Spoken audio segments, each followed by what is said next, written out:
guys, we're walking in Friday. It's a beautiful day. Well, we're going to try to get down here and check out this Brinkley.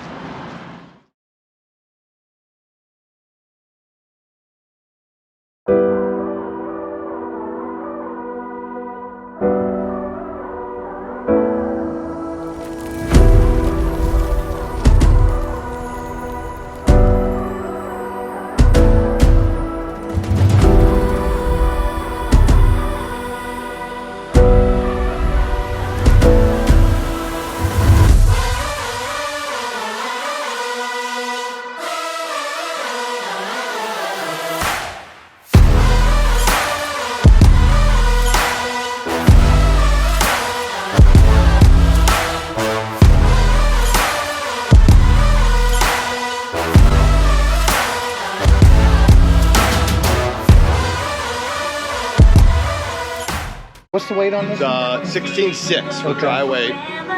Going to a third axle, right around a 3,200 pound pin weight because of your vent slide up top.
Okay, so there it was.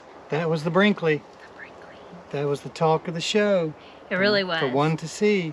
We heard about this Brinkley before we went to the show, probably a couple months out. Everybody says you got to see the Brinkley. So we did. It did not disappoint. You know, sometimes there's a lot of hype around campers and you think, really? Is it going to live up to it in person? It definitely did. Our video was kind of fast and going through. I will say I think they're going out. It's probably a draw on opinion. They're building these for the full-time RVer in mind, and they've already done all the upgrades for you. So like lithium, solar, generator, all that stuff. So it's already done. So I don't know if that's going to appeal to everyone or not. And it's got a pretty good price tag on it. It does. It's a hefty price tag, but knowing that when you get it, you don't have to do all those upgrades seems like a huge relief to me. Yep. It's interesting though, you're going to see a lot of videos on the Brinkley. Kind of our perspective, or what we were most impressed by, isn't even the camper itself. Right.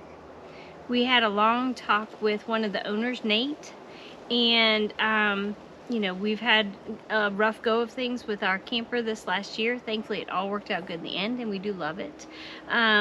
But our big focus switched to, you know, these are great bells and whistles, but what about the customer service? Right. How are you going to back it up? Yeah, if you're shopping, especially if you're a first-time shopper, you want to shop customer service.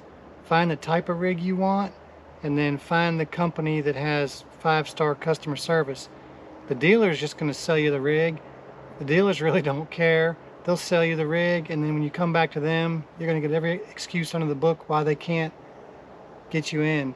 You need to shop for the manufacturer that's going to take care of you, because 9 times out of 10 you got to go through them before you can even have a service in a dealership. And I would also say I feel a little bit different than Paul on that, because with our issue that we had, we reached back out to Lurch RV, and it wasn't that they didn't care. Their hands were tied. They couldn't do a lot. You know, so when it came to an issue like we had, even if they wanted to, there wasn't a lot other than getting us in contact with other people. There wasn't a lot they could do to like that's what I'm saying though, with a good company that has good customer service, they'll pretty much override what the dealership says. Right. So make sure you get good customer service. And Nate with Brinkley, he made a lot of promises of what they would do scenarios we gave him. Yeah, a lot of scenarios. He talked about, you know, the on-site, if you had to take it back to the factory, they have storage units, so you wouldn't have to pay to store something somewhere. There's hotels in the area. They would help you as far as where to stay. They even talked about whether or not there'd be like another model camper that they could put you in while yours, if it was an extensive repair. And I don't know if I misheard him. I think he said they're going to build a campground, or they're working on a campground. He did talk about there was going to be a location right either adjacent or near the factory. A lot of really impressive talk. We're really excited to see this company and kind of see if they prove themselves. I would say talking in person, I was left very confident in what I heard, and I think it sounds like a impressive company. It does. Sounds really good. The owners were there every day, on their feet, standing there answering questions. And the one salesman we talked to from General RV, Andrew, he sat there. We were in the bedroom of the camper, all of us talking, and he probably spent 30 minutes just telling us all kind of stuff, you know. He didn't know we were interested in one or not. What? No, you sound inappropriate. We were all in the bedroom together for like 30 minutes. Yeah. Sorry. Okay, so you we make were fun of me needing the script. we were standing in the camper. We were in the camper chatting for quite some time, Yeah. but also like when you talk to each one of the people involved, there was like a sense of like ownership and pride. Like they were so excited that we were excited about the details. We went back in on like, I don't know, our 7th trip, and we were asking more specifics about what about Wi-Fi boosters and connectivity and things like that that are important to remote Yeah, workers. that's all built in. And like the perfect guy was standing there. I wish I could remember his name, but he was like, right up there, you've got a booster and this is what it comes with. And he genuinely had like an excitement about how cool it About his was. product. Yeah, they, like Nate was telling us, that they built these focused on the full-time RVer. You know, everything that full-timers typically have and want, they've already put in. And we honestly couldn't find anything that we would add to this camper other than hooking it up to our truck. Right. To say we were a little tempted is putting it mildly. Yeah. You know, whether one would be in our future or not, who knows. But We'll let them get a few out, work out the bugs, and see what the customer base says. Right, that's what we're looking for now. Is it was very impressive in the moment, but we kind of want to see, you know, proof is in the pudding. Let's see when they start coming out, how they look, how they do, and what that customer service is like. Now, the one we're specifically talking about is the Model G, the toy hauler. The toy hauler. Yeah, the other fifth wheel was beautiful, but we were interested in the toy hauler because we think we may be wanting to move into a toy hauler in our future RV and travels. So the toy hauler is one we're talking about, and it had a show price of $144. I think so. And the other one was around $80,000. So it's pricey, and they haven't even built them yet. Right, it was a prototype. prototype, and they're changing the axles up. There's a lot they're still tweaking and doing. The prototype was a tandem axle, and the ones coming out in production will be a triple axle. Super, super exciting. And if you know us at all, throughout the years, Paul has always wanted a toy hauler, and I always thought they looked so industrial and not homey. And this is the first one that I walked into and was like, 100% I could do this. I disagree, because we've been in some that have been beautiful, and you just didn't like them. No, Booty couldn't pull them. That's right, our truck It couldn't wasn't pull my 'em. fault. Yeah. The truck couldn't pull the ones I thought were pretty. Yep, So, that's true. See?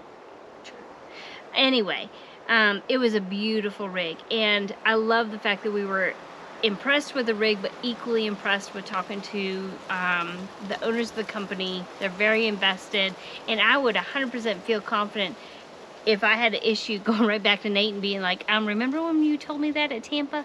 I'm holding you to it. And I trust that he would. I was very confident in the conversation we had. Yep. But that's our take on the Brinkley. We loved it. We were very impressed with the quality, all the things they're doing, the ownership, and the things they're promising. So it'd be interesting to see in the future what they really come about. Where are the banks? The banks, I know you want one. Yeah, the banks. we were trying to work out a deal that 3 or 4 of us would all go in together on one and have the Brinkley Club, and we could be like a timeshare. We could use it these couple months. They would have it for these couple months, and the next group would have it. We just pass the rig around. That's probably the only way. I know it's the only way we'll be able to afford one. So, yeah.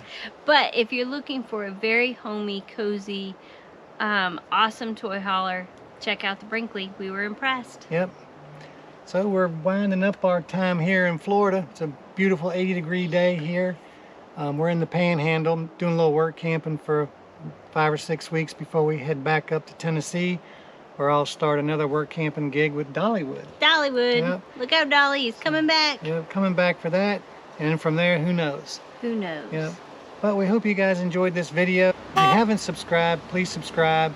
Ring that little notification bell so you get notified of it. And come on along with us. It'll be fun. Until the next video, we hope you're trading the everyday for a better day.